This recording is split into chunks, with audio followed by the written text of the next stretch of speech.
The morning Mara showed up at my fence again, I was already outside.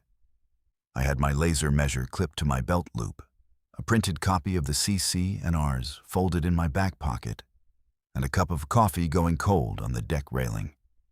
I hadn't slept particularly well.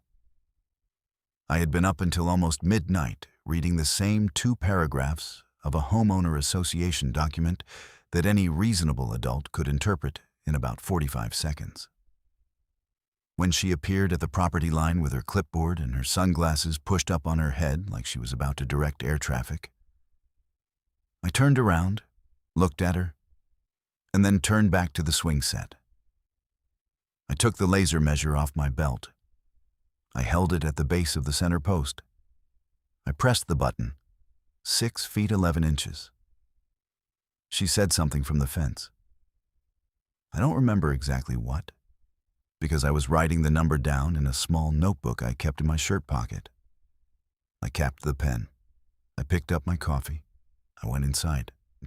That's where we were by the 2nd week of June. If you want to understand why a retired civil engineer was standing in his own backyard measuring a cedar swing set while his HOA president watched from the fence line, I need to take you back about 6 weeks. Because what looked like a standoff from the outside was actually already over. I just hadn't sent the letter yet. If you've ever had a neighbor who confused a clipboard for a court order, stay with me. This one's going to be worth your time. I retired from civil engineering about 3 years ago, after 31 years with a municipal infrastructure firm. Most of what I did in those years was read documents, run measurements, and write reports that either confirmed or contradicted what somebody else assumed was true. My whole working life was the gap between what people believed about a structure and what the structure actually measured. I am not a dramatic person. I don't get loud at meetings. I don't write angry letters. What I do is find the number, write it down, and let it sit on the table until the room goes quiet. My wife Diane and I moved into the Millhaven subdivision about 4 years ago, when the last of my mother's affairs were finally settled, and we were ready to put some roots down closer to her sister, who lives about 20 minutes east of us. The neighborhood is tidy, mostly families, some retirees, a mix of folks who care about their lawns and folks who care about their kids having somewhere to run around. We fell somewhere in the second category. Our daughter Becca was 8 when we moved in. She turned 9 the following February, and by that spring she had decided that the one thing missing from her life was a swing set. Not one of the plastic molded things you bolt together in an afternoon, either. She wanted one with a tire swing and a climbing rope and a little platform up top where she could sit and look at things. She drew it on graph paper and slid the drawing under my office door one Sunday morning with a note that said, "Dad, please." 2 words, underlined twice. I built it in late April, over a long weekend. Cedar mostly, with some pressure-treated lumber at the base where the posts met the ground. I dug the post holes myself. Diane kept Becca occupied with errands on Saturday, so the frame could go up without the 9-year-old engineering consultation I knew I'd get if she was home. By Sunday afternoon, the main structure was done, and Becca sat on the back steps and watched me hang the tire swing with a focused expression that reminded me of her grandmother. That was the part I didn't talk about much. My mother had passed the previous November, after a long stretch of what the doctors kept calling a decline, which is their word for a thing that goes on until it stops. The months after were hard in the specific way that months after are hard, which is to say, they were ordinary and endless at the same time. Building something with my hands that spring, something my daughter had drawn on graph paper and underlined twice, was the thing that kept me from just sitting in the house being still. Becca tested everything twice before she declared it acceptable. She swung on the tire swing for about 4 minutes and then climbed up to the platform and sat up there in the late April light, looking across the yard, and I thought, okay, that's the thing. That's the one I'll remember. The swing set stood 6 feet 11 inches at its highest point, which was the apex of the A-frame over the tire swing. I know that number because I measured it. I measured it twice, actually, during the build, because I was setting the chain length on the tire swing and I wanted to make sure there was enough clearance. I noted the measurement in my build log, which is a spiral notebook I keep for home projects. That notebook would turn out to be useful. About 3 weeks after the swing set went up, a piece of paper appeared in my mailbox. It was printed on HOA letterhead, which in Millhaven means a page with a small logo at the top, and Mara's name printed below her title. Mara Hollis, President, Millhaven Homeowners Association. I had met Mara twice before.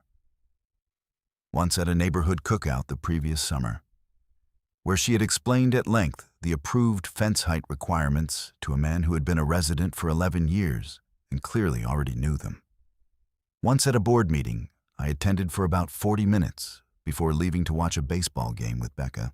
My impression of Mara was that she was a person who had found a role that gave her a specific kind of authority, and who treated that authority the way some people treat a freshly pressed shirt, which is to say, carefully and conspicuously. The violation notice cited Section 4, Article 12 of the Millhaven CC and RS. It stated that the structure in my rear yard exceeded the height permitted for accessory structures and was therefore in violation of community standards. It did not state the actual height limit. It did not state the height she had measured, if she had measured at all. It said the structure was in excess of permitted limits and that I had 14 days to bring it into compliance or face further action. I read it standing at the mailbox. I read it again sitting on the deck. Then I went inside and got my copy of the CC and Rs, which I had read when we bought the house and which had been sitting in a hanging file in my office ever since. 8 feet. I set the CC and R document on my desk and read the sentence twice more, the way I used to read load specifications on a bridge report when something didn't match what the contractor had submitted. The sentence said 8 feet. I had measured 6 feet 11 inches. There was a 13-inch margin between my structure and the stated limit. I want to be precise about what I did next, because it matters. I did not call Mara. I did not go knock on her door. I did not post anything. I sat with the CC and R document and the violation notice side by side on my desk, and I verified that they were referencing the same section and the same article, which they were. I verified that my reading of the height limit was not conditional on some other subsection I had missed, which it was not. I noted the clause number, the page number, and the relevant sentence in my project notebook. I put the violation notice in a folder and I labeled the folder. Then I waited, because I wanted to see what would happen next. What happened next arrived 10 days later. A second letter, also from Mara, also on HOA letterhead. This one stated that I had failed to address the previously noted violation and that the board had authorized a fine of $150 per week until the structure was brought into compliance or removed. It also described the swing set as a safety hazard, which was a new addition to the argument and one that seemed to have arrived without any supporting documentation. $150 a week. Not a trivial amount, even for someone who is not particularly worried about money. The fine also had a certain escalating quality that I recognized from my engineering career, which is the quality of a position being reinforced rather than examined. When a project superintendent keeps adding specifications to a change order rather than checking whether the original specs were correct, that's usually a sign that the underlying numbers are wrong and the person knows it.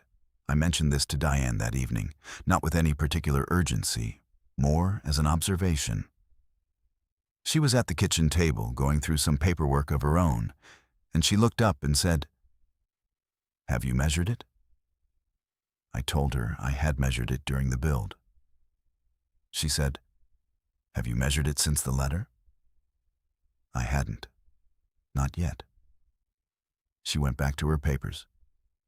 She did not say anything else about it. That is one of Diane's better qualities, the ability to ask the one question and then let the question do its work. A few days after the second letter came, I was walking out to get the mail on a Tuesday morning when Mara appeared at the end of my driveway. I don't know if she had timed it or if it was coincidence, but she was walking her dog and she pivoted toward me with the focused energy of a person who has been rehearsing a conversation. Our neighbors, a couple named Paul and Greta, who lived directly across the street, were in their driveway unloading groceries. They didn't stop what they were doing, but they were there. Mara said the swing set was a safety hazard. She said it exceeded the height limit in the CC and Rs. She said the board had received concerns from multiple residents, which she did not elaborate on. She said it needed to come down or come into compliance within the next few weeks, or the fines would continue to accumulate. I looked at her for a second. I said, "I've read Article 12. She said the board had reviewed the structure and found it to be in violation. I said, "What did you measure?" She said the board had reviewed the structure. I said, "Okay," and I got my mail and I went inside. Paul was watching from across the street. I could see him over Mara's shoulder, a grocery bag in each hand, just watching. I didn't say anything to him then. There would be time. I want to be honest about something. There was a version of this situation where I got angry. Becca had asked me, the evening the second fine letter arrived, whether the swing set was going to have to come down. She asked it in the specific, careful way that 9-year-olds ask about things they have already intuited might be true, looking at me from the doorway of my office with her hands in her hoodie pocket. I told her no. I told her it was not coming down. I said it the way I say things when I mean them past the point of revision. And she nodded and went back down the hall. And that settled that. What that did to my level of patience with Mara's letters is something I'll leave between me and my project notebook. I got the laser measure out that Saturday morning. I had measured the structure during the build, but Mara had made a claim and I wanted the number on record in a form I could document. I started at the base of the center post, held the measure level, and aimed it at the apex of the A-frame. I did this 3 times from slightly different angles and got the same reading each time. 6 feet 11 inches. I wrote the number in the notebook with the date, the time, and the make and model of the laser measure. Consumer-grade laser measures of the kind I own are accurate to within 1/8 inch. A 13-inch margin between 6 feet 11 and 8 feet is not a close call. It is not a matter of instrument error. It is not a rounding question.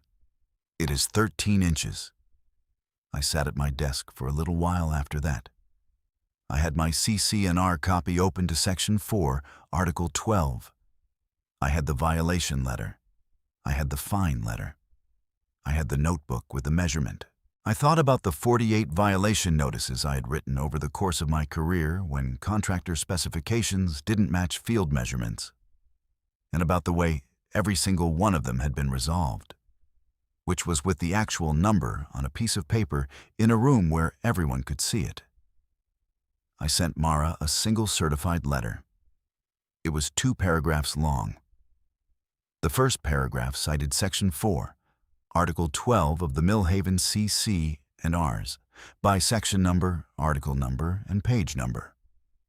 It quoted the specific sentence establishing the 8-foot height limit for rear yard accessory structures. It noted the measurement I had taken, the date of the measurement, the instrument used, and its stated accuracy. It stated that 6 feet 11 inches is less than 8 feet by a margin of 13 inches. The second paragraph stated that in light of the above, the violation notice was without factual basis, the weekly fines were not applicable, and I would not be taking any action to modify or remove the structure. It asked for written confirmation that the violation had been dismissed. I kept a copy in the folder. I sent the original via certified mail with a return receipt requested, which meant Mara would have to sign for it. Diane asked me what I thought would happen. I told her I wasn't sure, but that I had seen the pattern before. When someone has committed to a position without checking the underlying measurement, they don't usually retreat gracefully when the measurement arrives. They find a reason the measurement is wrong. I was right about that. Mara sent a letter back within the week. It arrived regular mail, not certified, which told me something about her confidence level. The letter stated that the board did not accept my self-reported measurement as definitive, and that given the ongoing nature of the violation, the board was commissioning a third-party structural inspection. She named the inspector, a local fellow whose company did home inspections and property assessments for the county. The letter said the inspector would contact me to schedule access. I wrote back the same day and said that was fine. I welcomed the inspection and asked that the inspector provide a written report with his measurement methodology noted. I copied Clint Reeves on that response, because Clint was the board treasurer, and his name appeared on the fine authorization letter as a co-signatory. I wanted him to know the inspection had been requested and that I had consented to it. The inspector, a man named Roy Penniman, who wore a canvas hat and carried a folding metal ruler in addition to his own laser measure, showed up on a Thursday morning about 2.5 weeks later. He pulled into the driveway in a white pickup with a magnetic decal on the door reading, "Penniman Property Inspection, licensed and bonded." He left the engine running for about 10 seconds while he organized his clipboard, then shut it off and got out. He shook my hand at the gate. The handshake was firm and quick. Diane was at the kitchen window with a coffee, and Becca was at school. He asked me what time was best. I told him whenever was best for him. He said he had budgeted 90 minutes for the inspection and would try to be off the property by 11. He was thorough. He measured the height of the swing set from 3 positions, and he measured the setback from the property lines.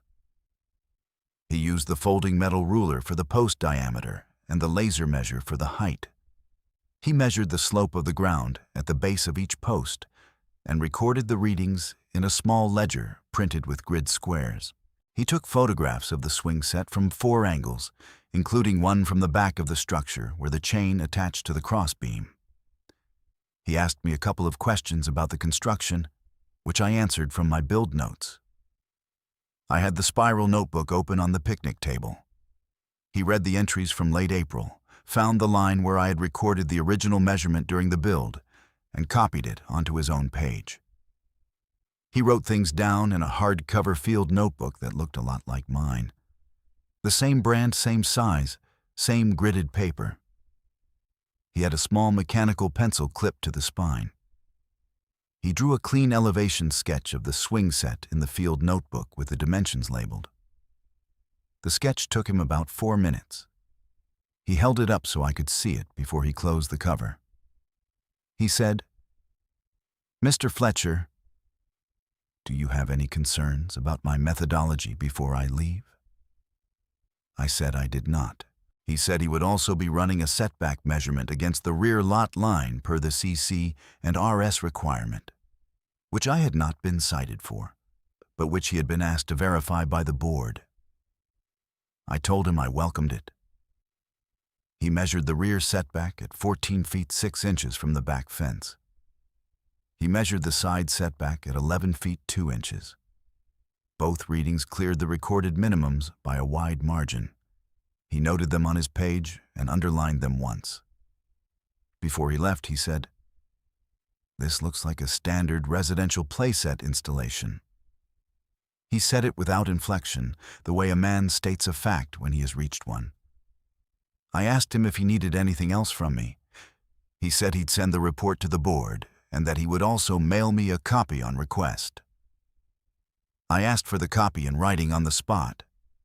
He pulled a printed acknowledgement form from a folder in the truck cab, filled in my name, address, and the date and had me sign it. He countersigned it and tore off the carbon for me. He said the report would be in my mailbox within 5 business days. He left. I went inside and told Diane that the number was the number. She said, "Did he take photographs?" I said he had. She said, "Good." She went back to her crossword. The annual meeting of the Millhaven Homeowners Association was scheduled for the 3rd Thursday of July, 6 weeks after I had sent my certified letter. HOA annual meetings in our neighborhood are held in the common room of the small community center at the end of Birchmont Drive, which seats maybe 60 people if everyone is friendly about it. They are not typically dramatic events. They cover budget items, landscaping decisions, the occasional parking dispute. I had attended one in the 4 years we'd lived there. Diane had attended 2. This year, we both went. Paul and Greta were there. So were 3 or 4 other neighbors I recognized from my street. The room filled to about 35 people, which Diane told me afterward was about twice the usual attendance for a July meeting. I don't think that was a coincidence. Mara sat at the board table at the front of the room. Clint sat 2 seats down from her. There were 3 other board members I did not know particularly well. Clint had a glass of water in front of him that he refilled twice during the first 20 minutes of the meeting, which covered nothing more consequential than a proposed change to the leaf blower ordinance. When the meeting reached the section on outstanding violations and fines, Mara made a brief statement. She said the board had identified a number of properties currently under review, and that the association's enforcement mechanisms were working as designed. She did not specify my property by address. She moved to go on. I raised my hand. She looked at me. She said she'd take questions at the end. I said I had a matter related to outstanding violations that I'd like to address before the meeting moved on, and that it affected the accuracy of the board's enforcement record. There was a pause. One of the other board members, a woman named Sheila who I had spoken to once about a stray cat situation the previous winter, said she thought procedurally that was in order. Mara said fine. I stood up. I had the CC&R binder under my arm. I had my certified letter. I had Mara's response letter. I had my notebook with the measurement. And I had the inspector's written report, which Roy had sent to the board and which I had asked for a copy of in writing 2 days after his visit. I read Section 4, Article 12, aloud. The full relevant passage, not a summary. I read the sentence that sets the height limit at 8 feet for rear yard accessory structures. I read it slowly enough that anyone in the room who wanted to follow along could do it. Then I said that I had measured the swing set on a specific date in June, using a laser distance measure accurate to within 1/8 inch, and that the measurement was 6 feet 11 inches. I said that by the express terms of the provision Mara had cited in the violation notice, the structure was not in violation. It was 13 inches below the stated limit. I opened Roy's report and I read his recorded measurement from the field notes section. 6 feet 11 inches. The room was quiet for a few seconds. Not the performing quiet of a room that has been asked to be respectful, but the actual quiet of a room where a number has just landed and people are doing the arithmetic. Mara said the measurement methodology was not standardized. I said the board had selected the inspector. She said the inspector's report was preliminary and the board would review it in full. I said the inspector's report was dated, signed, and stated its methodology, and that I had a copy, and that I had the measurement I had taken independently before the inspector was ever requested, and that both measurements said the same thing. Clint Reeves had been looking at his water glass for most of the last 2 minutes. He looked up when Mara said the methodology was not standardized, and he looked back down. One of the other board members, a man named Dale, who I did not know, asked to see Roy's report. I walked it up to the table and handed it to him. He read it for about 45 seconds. He handed it to the board member next to him. Sheila asked if the violation and the associated fines had ever been formally confirmed by a board vote, or whether they had been issued administratively. Mara said the president had administrative authority to issue violations under the charter. Dale said the fine schedule required a board vote to activate. There was a brief exchange that I watched from where I was standing, which was in front of my chair about 12 rows back. I was not going to stand at the front of the room while board members argued with each other. I sat down. I put the binder in my lap. The board voted 4-1 to dismiss the violation. The fine schedule was voided. The lone vote to sustain the violation was Mara's. Dale then raised a procedural concern about whether the board should review the administrative process by which the violation had been issued, given that the inspector's measurement had contradicted the original finding. He used the word accuracy 3 times in 2 sentences. Sheila seconded it. Mara said she stood behind her reading of the provision. Clint said quietly enough that I almost missed it from 12 rows back. We should probably table this for tonight and look at it before the next meeting. That was the first time I heard Clint volunteer an opinion that was not aligned with Mara's. The 2 people sitting in front of me heard it too. I could tell by the way one of them shifted in her chair. Paul caught up with me in the parking lot after the meeting. He had Greta with him. He said he'd seen the certified letter when it was delivered just by proximity, and he'd figured something was in motion. He said he thought Mara had been wrong about the call from the beginning. I thanked him for saying so. He said, "She measured it by looking at it. I saw her out there from my driveway. She didn't have anything in her hands." I thought about that on the drive home. She had cited a specific provision of a legally recorded document. She had threatened a fine of $150 a week. She had described a child's swing set as a safety hazard. She had commissioned a professional inspection. And she had not, at any point before any of that, put a tape measure or a laser level anywhere near the structure. In my old job, we called that assuming the answer. You decide what the measurement is going to say before you take the measurement. It is one of the cleaner ways to be wrong. Clint Reeves resigned from the board treasurer position the following week. He sent a letter to the full board and, apparently, to a few residents on his street. One of those residents told Diane about it. The letter cited a desire to spend more time on some personal projects and thanked the board for the opportunity. It did not mention the annual meeting. It did not mention Mara. It did not mention 6 feet, 11 inches. But it came 4 days after the meeting, and 4 days is not a long time to decide you want to spend more time on personal projects.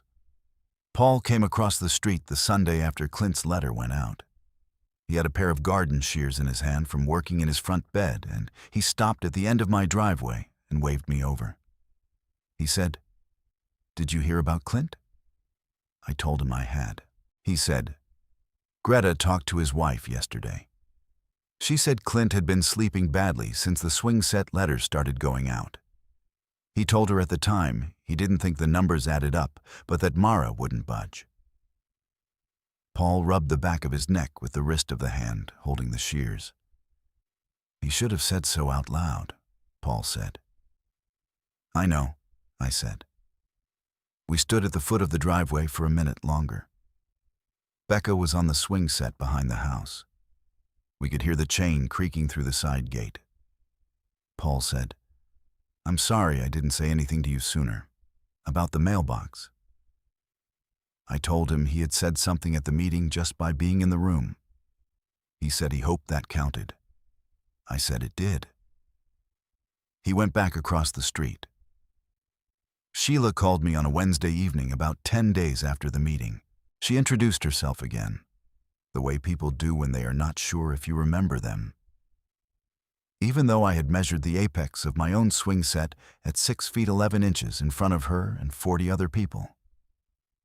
She said the board had drafted a formal member petition for a special election to address vacancies and procedural conduct, and that she wanted to confirm with me that I had no objection to my situation being referenced as the underlying triggering matter. She said my name would not appear unless I gave permission. I told her she could reference the procedural failure without naming me. She said that was fair, and that the petition would describe the dispute as a recent height measurement violation later voided by inspector record. I said that was accurate. She thanked me, and the call was 3 minutes long.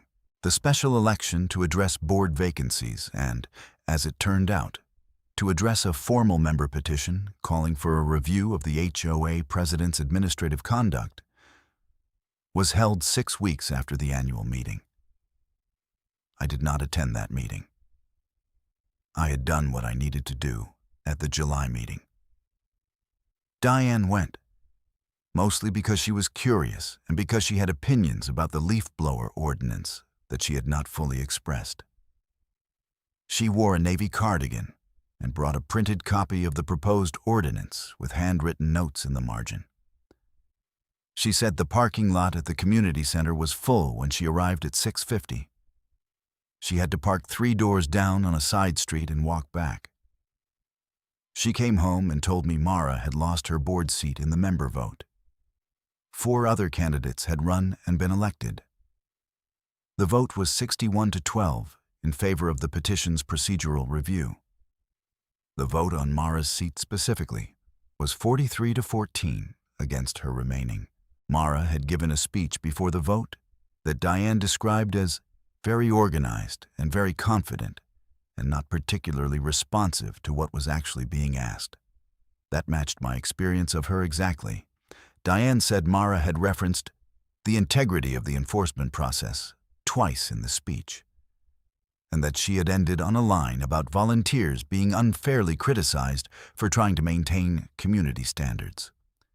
Diane said the room had received the line in silence. After the vote, 3 of the new board members had stayed at the community center for an hour to take questions from residents. Sheila had been one of them. The other 2 were a younger man named Curtis Vale, who managed a small accounting firm in town, and a woman named Helen Trapp, whose name I recognized from the gardening committee. Diane said Curtis had answered 4 separate questions about the procedural review process and had cited the relevant CC&R section by article number from memory. She said she had liked him for that. The new board sent a formal letter to all members 2 weeks later. It was 4 pages, signed by all 4 new members, and it confirmed that the violation issued in May had been formally voided by board resolution at the July annual meeting, that all associated fines had been dismissed, and that the board had adopted a new procedural rule requiring an independent measurement on file before any height-related violation could be issued. The rule was stated in plain language and was numbered as an addition to the existing procedural appendix of the CC&RS. I read the letter once and put it in the folder. The letter did not name me. The letter did not name Mara. The letter named the rule. Diane said that was the part she liked. She said a rule that names a number does not need to name the person who made the number land in the first place. She set the letter on the kitchen counter and went out to water the hostas. The violation notice had been formally voided in a board resolution the week before the special election. The fine schedule, which had technically been accumulating while the dispute was active, had been dismissed. I had been threatened with 4 weeks of fines at $150 a week before the board vote at the annual meeting resolved the matter. That's $600 I never owed and never paid, because the structure was never in violation of the document Mara had cited. I kept the folder. It's in the hanging file in my office next to the folder from the first violation notice. I am not a person who throws away documentation, and those 2 folders take up about a 1/4 inch of file space, which feels proportionate. Becca never knew most of what happened. She knew there had been some kind of disagreement with a neighbor, and that her dad had been doing paperwork about it. When I told her it was settled and the swing set was staying, She nodded with the particular lack of surprise of a kid who had already been told once and had chosen to believe it. She said, "Good," and went back to whatever she was doing.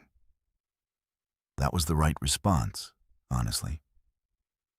There's something I want to say about the way this worked, not as a lesson exactly, more as an observation from someone who spent 3 decades in the business of verifying what things actually measure. Documentation is not a weapon. It is a record of what is true. Mara's letters had authority because they cited a document. My response had authority because it cited the same document and added a measurement. The inspector's report had authority because it was independent and it confirmed the measurement. When all of those things pointed in the same direction, there was nothing for the board to do except follow them. The resolution did not happen because I was clever or because I outmaneuvered anyone. It happened because I read the same provision Mara had read and then went outside and measured the things she had described. And the number I wrote down did not match the story she had been telling. That's the whole thing. The number was always there. It was a Sunday morning, about 3 weeks after Diane came home from the special election meeting, when I had my coffee on the deck and watched Becca climb up to the platform on the swing set and sit up there the way she had that first afternoon in April, looking across the yard at something I couldn't see from where I was sitting. The grass needed mowing. The cedar posts had started to gray a little with the summer weather, the way cedar does, which is fine. That's what cedar is for. Diane was in the side garden, doing something with the hosta plants that she has been doing something with every weekend since May. She had her wide-brim hat on and her gardening gloves, and she was fully occupied and not paying any attention to me at all, which is how a Sunday morning is supposed to go. I drank the rest of my coffee. I listened to Becca tell me something from up on her platform about a bird she had seen, a big gray one that had landed in the oak tree at the back of the lot for a while before leaving. I asked her which direction it went. She pointed south, past the fence line, past where Mara's side of the fence used to feel like something that needed watching. It went south. I said that sounded about right. The measurement was always 6 feet 11 inches. I just had to write it down and send it somewhere.